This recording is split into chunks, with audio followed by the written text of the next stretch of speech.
so technically we are recording. Welcome. If everybody have a chair. Awesome. Good morning.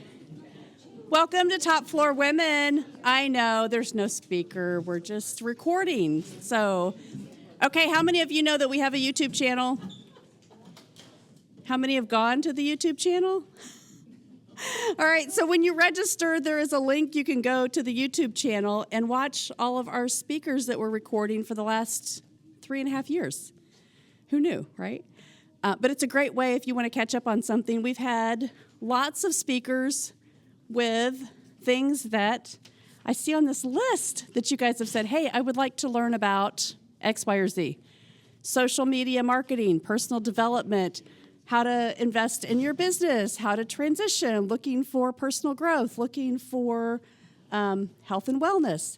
We have lots of those on the YouTube channel that you can, hi, Kristen, that you can follow along and just connect to the speakers.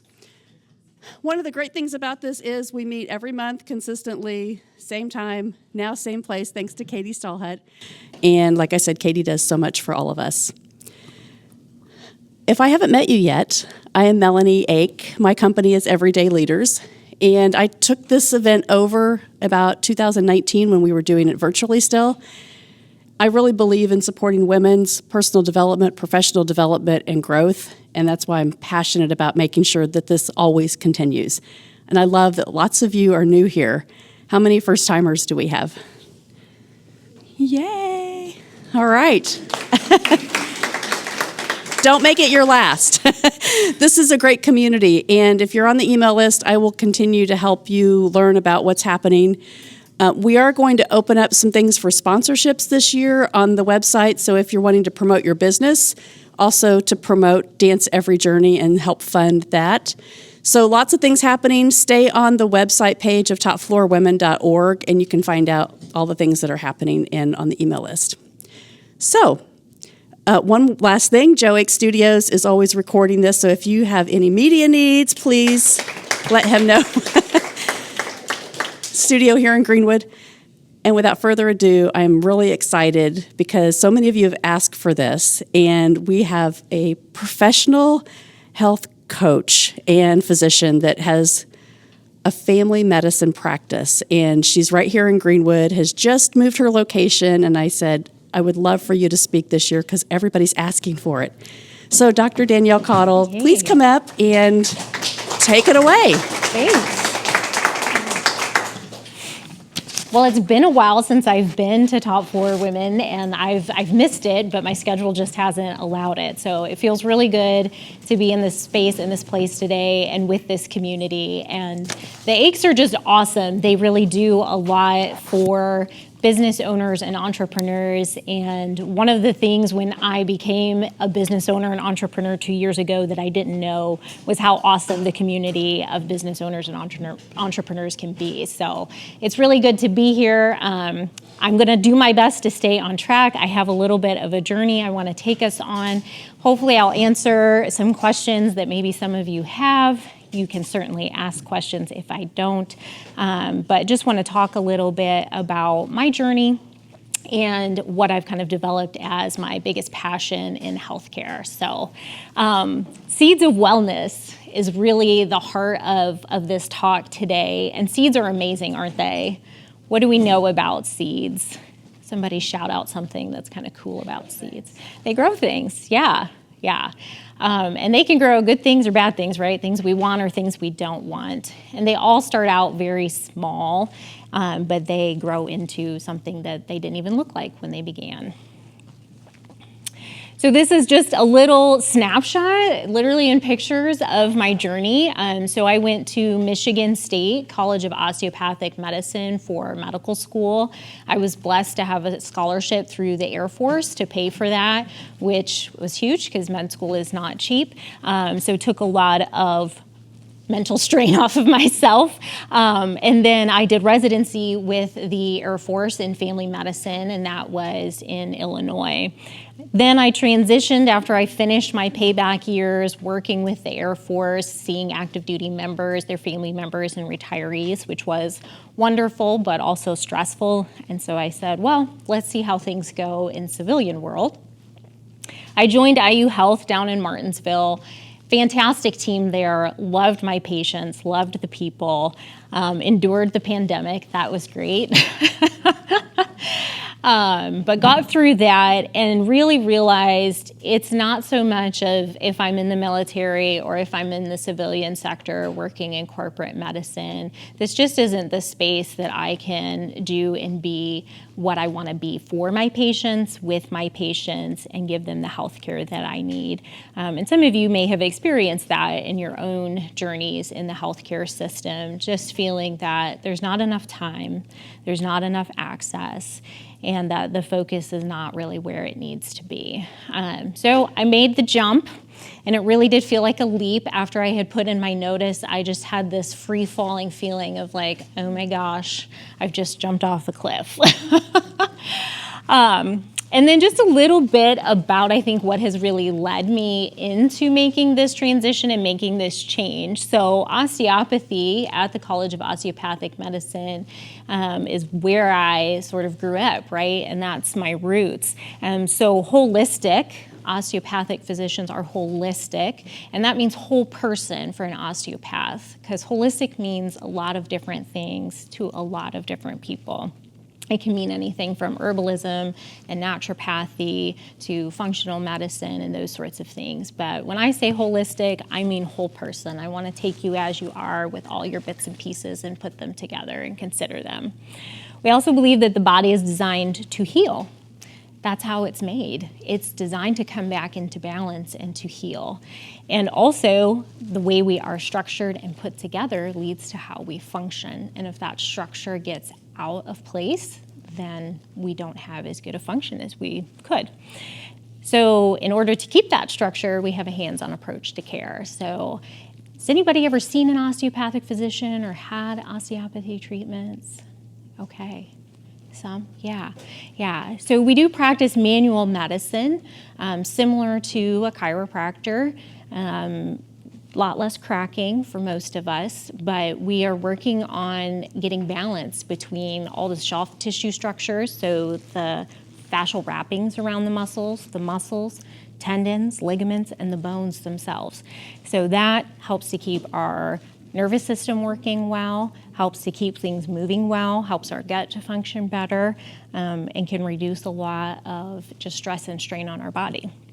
So I'm always touching my patients, which my patients have appreciated. I've been so shocked sometimes when people are like, I went and saw so-and-so and they never laid a hand on me. I said, well, that won't happen here. I'm always touching people.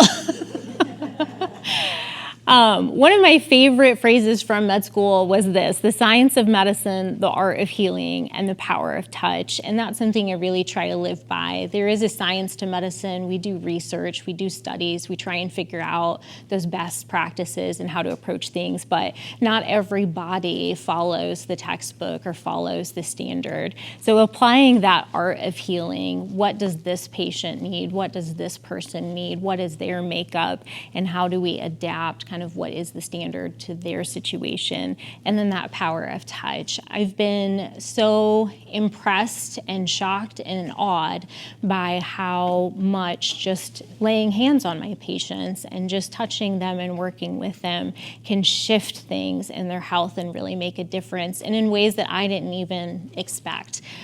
So I'm still learning as I go, and that's why we call it the practice of medicine. I view my role as a physician as really that expert advisor. I have spent a lot of time learning. I strive to continue to learn and continue to grow. My patients teach me all the time, so I'm always learning from them as well. So I take all of that experience and I use that to kind of help my patients get where they want to go. I can't do it for them. I don't live with them 24/7, but I want to be here to cheerlead, help them troubleshoot and problem solve and build a plan. So a little bit about Crossroads. It'll be 2 years in August, which is wild. It seems so short and so long all at the same time. time. But I really, like I said, wanted to do a different model, wanted to get out of the rush and the press and what I felt like was just fast food medicine, where I didn't have time to be preventive with my patients and try and get ahead of things. So I've stepped away from insurance and stripped that out.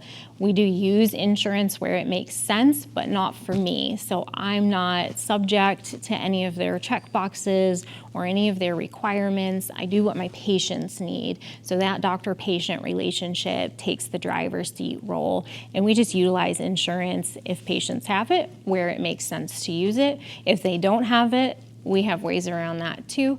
So that allows me to have a much smaller pool of patients, and then we have access, right? I'm available for my patients when they need to see me, and there's not long waits to getting in.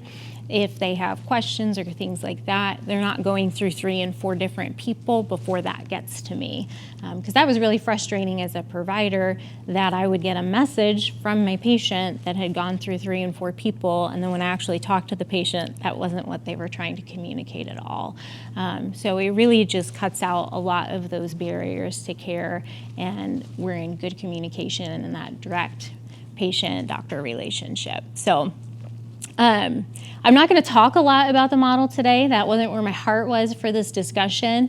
If you have questions, always feel free to hit me up. I'm happy to meet and chat over coffee. I do free meet and greets if people are interested in becoming a patient. So that's a good opportunity if you have questions, if the model is right for you, if I'm right for you, to make sure we go through those things and sort them out.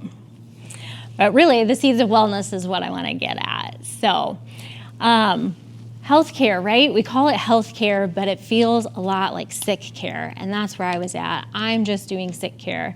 If you come to me and you don't have a fire, cool, I'm checking the box and I'm moving on. And I really felt like I was doing a huge disservice to my patients by not getting ahead of it.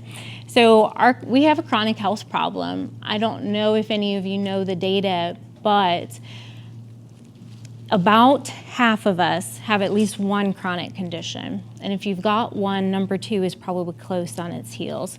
Oops, I flipped that. Over half of us have one chronic condition, and nearly half of us have 2. So it's huge, it's growing. We know that things are growing. High blood pressure, cholesterol, diabetes, cancers, everything is just on the rise as we go through. And what is happening? What are we doing? Is our healthcare actually making a difference in that? It's not, because again, if you don't have a fire, we're not putting it out. Our current healthcare system is disease-oriented and it's reactionary. We're not getting ahead of anything. We're waiting until there's a problem and then we're moving. And what do we typically do? We typically prescribe medications, or we do procedures and things of that nature, but we're not getting to the root cause of why did that happen in the first place? What caused that disease to develop? So what if we focus on building health? What if we flip the script? And instead of focusing on disease, we talk about how do we build health? How do we actually build our health and not just treat and manage our disease? Because if we build our health, that's going to take care of our disease, right? So a little bit of a detour maybe, but what makes a bee queen? Does anybody know? How does the queen bee become queen? Guesses? Yeah, go for it. Special diet. Special diet, yeah.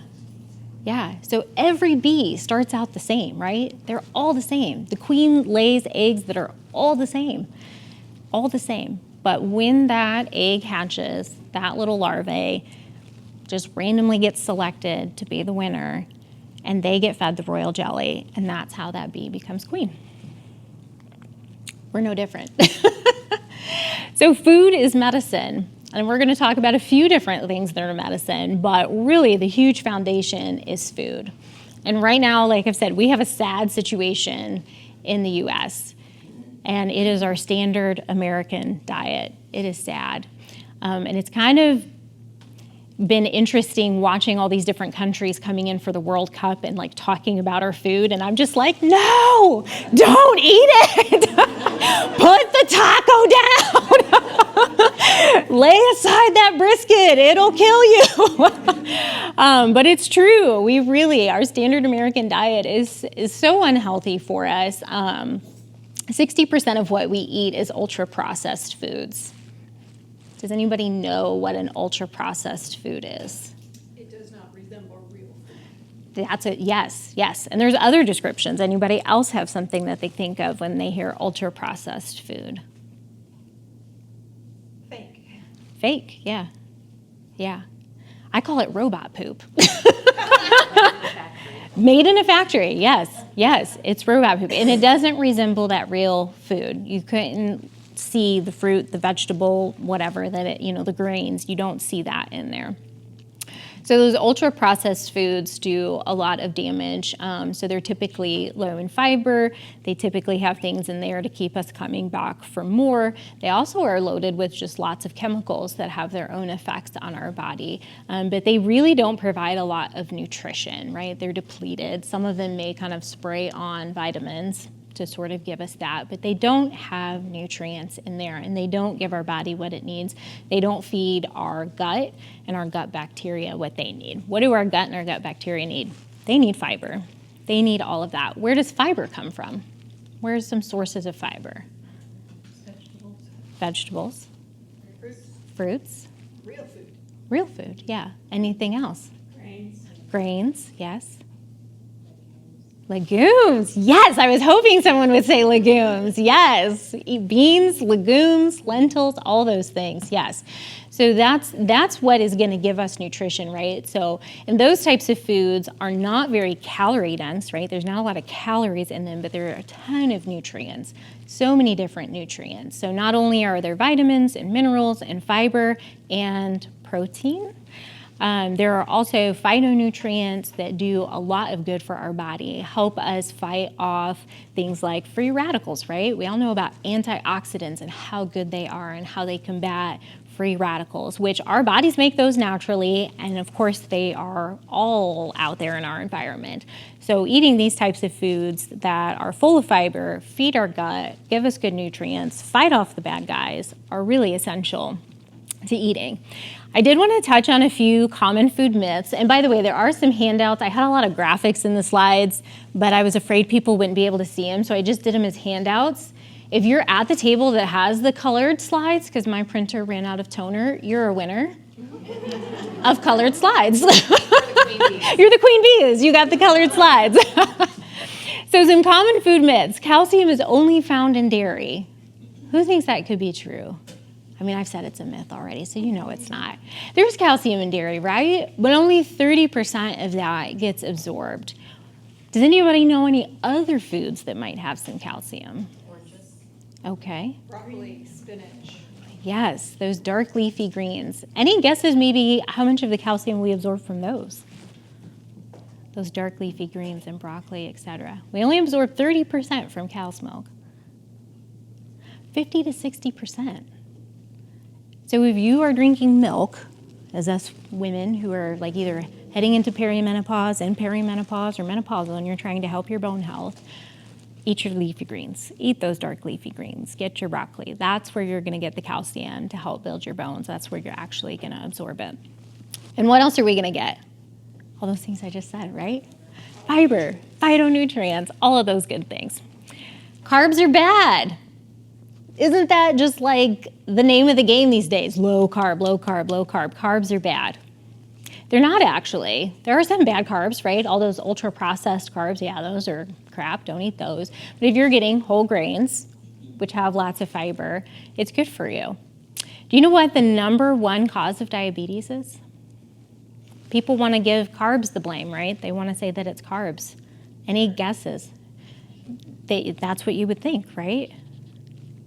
Processed meats, like bacon, lunch meats, ham, all of those things that are really high in fat, those are actually a cause of diabetes versus carbs or whole grains. So interesting. Again, flipping the script is so different from what we think and what we have been told. Best protein is from animal meats. That's what we hear, right? That's your complete protein, your best protein. That's where you need to get your protein if you're wanting to get protein. Not true. Vegetables have protein. How do cows get protein? They eat the vegetables. So yes, it's good to have a variety of sources, and we do. You don't want to just eat cauliflower all the time. That's not going to be nutritionally complete for anything. But if you're eating a variety of vegetables, you're getting things that are high in fiber, your beans, your legumes, soy products, which are really good for us women, then those things are going to complete your protein. And the thing about plant protein is it's not hard on your kidneys. It doesn't come with fats that are going to clog your arteries and cause plaque to build up. And you're going to get your fiber with it, which is going to keep your gut healthy and your arteries healthy. So trying to swap out, starting with those small changes of swapping out some of the animal proteins for plant proteins is a really good first step, because you're going to impact so many different areas just with making a little switch there. Okay. Could spend a lot of time on food, and I just watched it's on Netflix, but you can also watch it on YouTube, and it's called What the Health, and I felt like they did a really good job of just kind of going through like food industry in the US and talking a lot about the misconceptions that we've sort of been given, by the industry. And I watched it and I agreed with it, so I'll give it my endorsement. So another area that's medicine is movement, right? Getting our bodies out and moving, doing activity. And this doesn't have to be huge. I think sometimes we get a little discouraged with movement. We think we need an hour a day to do it, but really it's that drip of water, that consistency over time that really is gonna pay off. When we do move our bodies, we get some immediate health benefits. Most of the time, if you do some exercise, you might notice you sleep better that night. You feel better, your mood lifts, you get those endorphins. You also can see an immediate shift in your blood pressure, lowering just from going, for a walk.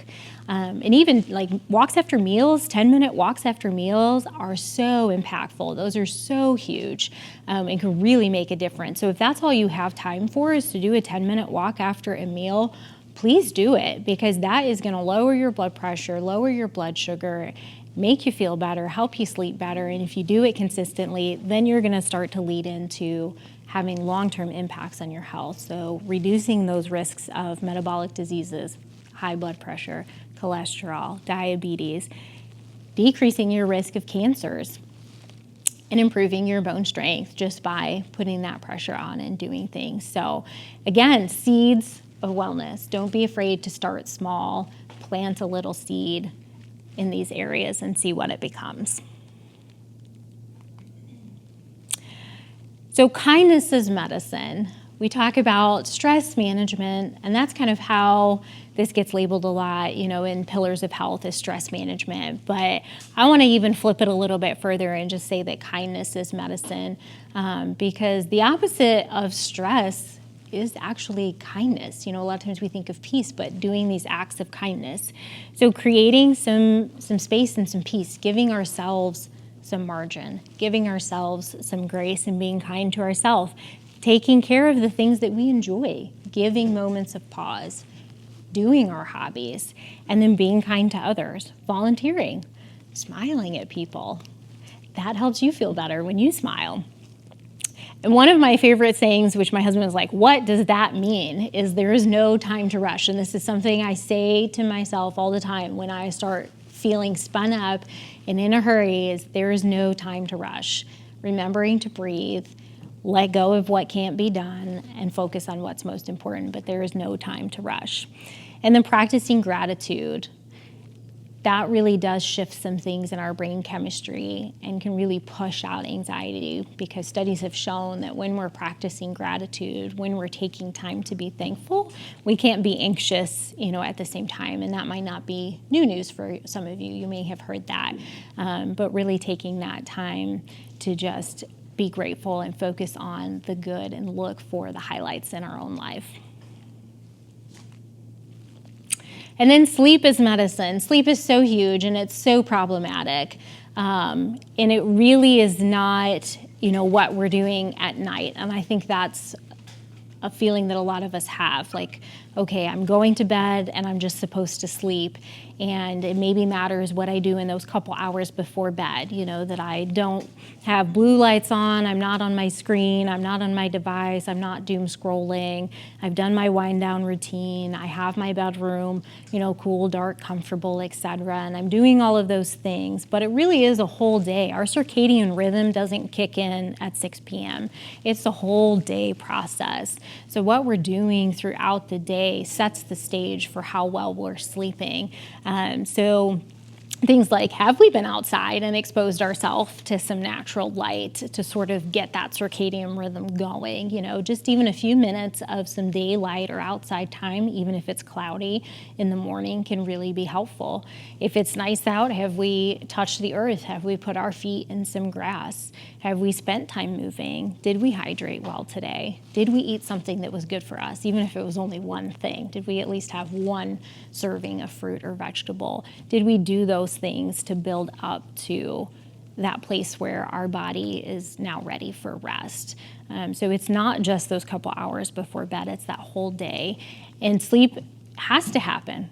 I think all of us know that, right? If we're not getting sleep, then our bodies are not resetting, they're not regenerating, they're not refreshing, and that leads into a whole host of problems. So I feel like it's always a toss-up. Is food more important or sleep more important? But they really go hand in hand. And sleep is a huge problem for women. How many people are waking up at 3 a.m.? Yeah. And sometimes they're worse than others, stress gets high and you wake up. It happens. That's also natural. That's also a natural rhythm and a natural response of our body. So I always try to encourage folks, don't stress about those nighttime wake-ups too much, because if you stress on it, then it's just going to make it worse. But just acknowledge, okay, things are going on. Life was stressful. There's something in my brain. Do I need to get up and journal about it? What does my body need in this moment to help it go back to sleep? What do I need to shift for the next day to prepare for good sleep tomorrow night so that I don't have this middle of the day wake up? Was my caffeine intake off? Did I not get enough water? Do I need to make sure I'm giving some better nutrition or taking that moment of pause to build up for that sleep? So it's kind of interesting because you have to kind of take care of all of the other areas of health to have that good sleep. So starting somewhere, what's an easy solution that you can start with for yourself, but building towards sleep. And then just really making it a priority, because so many times I feel like we just don't make that bedtime a priority. We might make it a priority for our kids, but we don't make it a priority for ourselves. So just working to get to bed, at that reasonable time so that you've got time to sleep. And then connection is medicine. Community is so, so huge. It really makes an impact. The saying is it takes a village to raise a kid, but it really takes a village for us all. We all need our right tribe and our people around us to help support us, to encourage us, to look after us, when we're not doing so well. And loneliness has been found to be a risk factor for disease. And so many people are lonely. So many people feel isolated and cut off. We all seem so busy, and it can sometimes feel hard to make those meaningful connections with others, but it's hugely important. Loneliness has been described as being equivalent to smoking 15 cigarettes a day. So that contributes to heart disease, to cancers, to all sorts of effects on our body.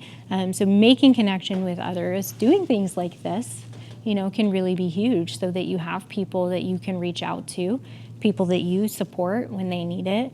That really improves. So if we live together, then we live longer.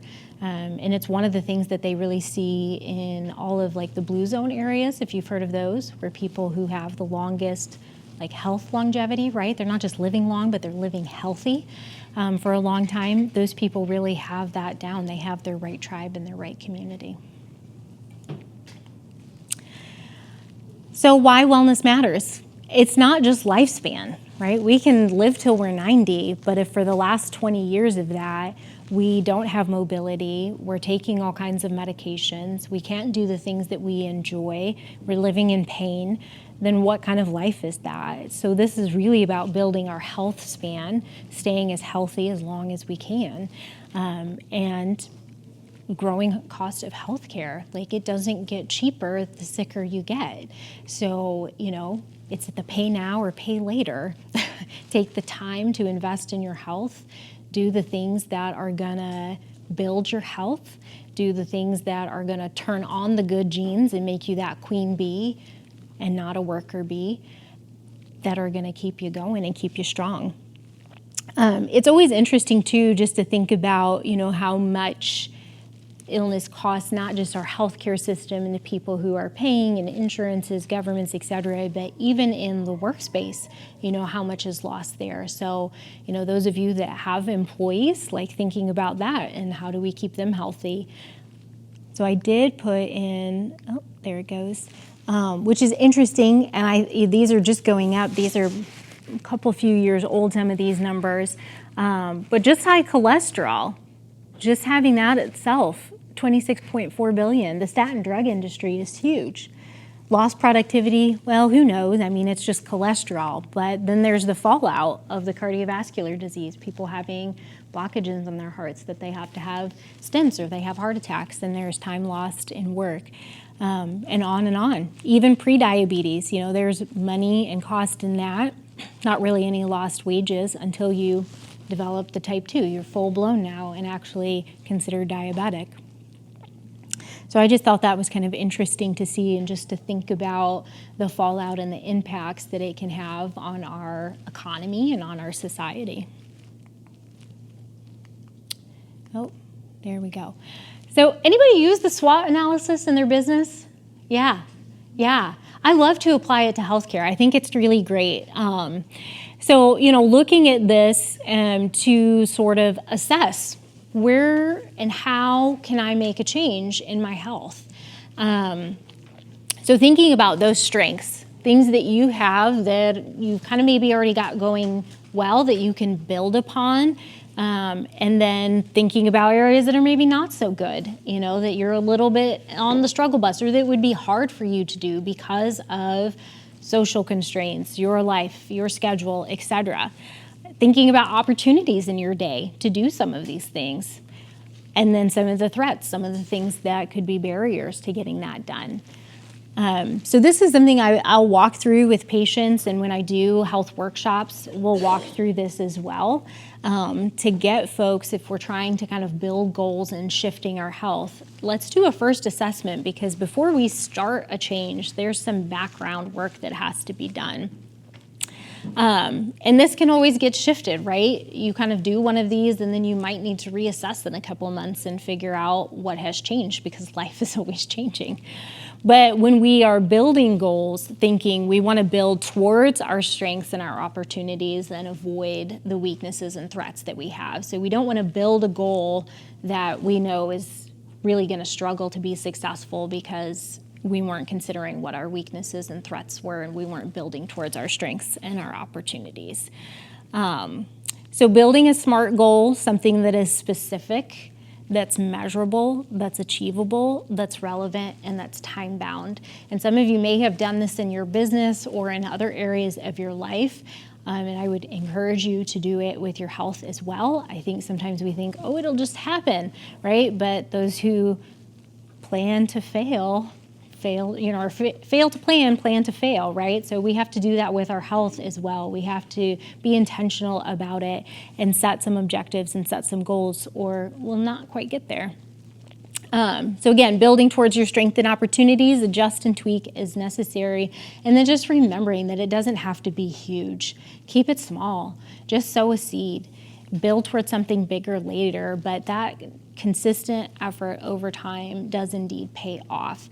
And it's just remarkable when you look at studies of literally just adding one extra serving of fruit or vegetable a day does a huge thing for your health. It shifts things, it moves things. So starting there, starting with 10 minutes of movement, starting with just trying to get to bed 10 or 15 minutes earlier, those sorts of things. Get outside for 5 minutes in the morning to get that sun on your face.